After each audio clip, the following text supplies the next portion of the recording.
পঞ্চম শ্রেণীর বৃত্তি পরীক্ষার রেজাল্ট মোবাইল থেকে কিভাবে দেখবেন এবং কবে রেজাল্টটি দিবে আজকের ভিডিওতে এ টু জেড জানাবো এবং কিভাবে রেজাল্ট দেখতে হয় সেটিও আপনাদের দেখিয়ে দিব।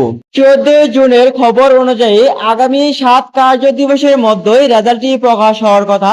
আমরা 7 কার্য দিবস বলতে 7 দিন বুঝি। 7 দিনের মাঝখানে যদিও শুক্র শনি যেহেতু সরকারি ছুটি, এই দুদিন বাদে 7 কার্য দিবস কিন্তু এই সপ্তাহের বৃহস্পতিবারই শেষ হয়ে যাবে। 14 জুনের তথ্য অনুযায়ী 18 জুন এসএসসি 14 জুনের তথ্য অনুযায়ী 18 জুন পঞ্চম শ্রেণীর বৃত্তি পরীক্ষার রেজাল্ট দেওয়ার কথা। তো হয়তোবা পঞ্চম শ্রেণীর বৃত্তি পরীক্ষার রেজাল্ট 18 জুনই প্রকাশ করা হবে।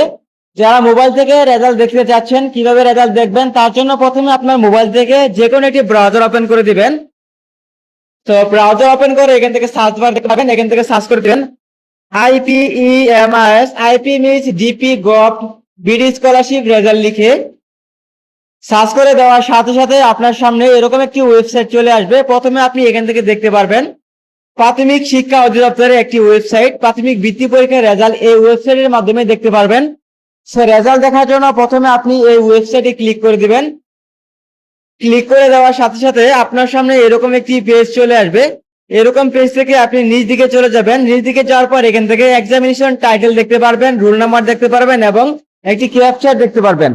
সো রেজাল্টটি দেখার জন্য প্রথমে আপনি এক্সামিনেশন টাইটেল দিয়ে দিবেন, মানে কত সালে রেজাল্টটি দেখতে চাচ্ছেন সেই সালটি এখানে দিয়ে দিবেন।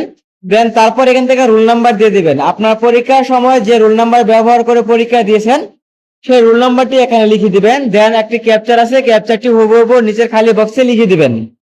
এক্সামিনেশন টাইটেল, রোল নাম্বার এবং ক্যাপচার লেখার পর এখান থেকে সাবমিট অপশনে ক্লিক করে দিবেন।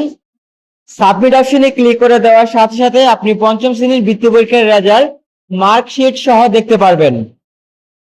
তো এইভাবে আপনারা খুব সহজে মোবাইলের মাধ্যমে যখন রেজাল্ট প্রকাশ করা হবে এই ওয়েবসাইটের মাধ্যমেই পঞ্চম শ্রেণীর বৃত্তি পরীক্ষার রেজাল্ট দেখতে পারবেন। আজকের ভিডিওটি ভালো লাগলে অবশ্যই ভিডিওতে লাইক দিবেন। পরবর্তীতে যখন রেজাল্ট প্রকাশ হবে সবার আগে তথ্য জানতে আমাদের এই চ্যানেলটি সাবস্ক্রাইব করে রাখবেন।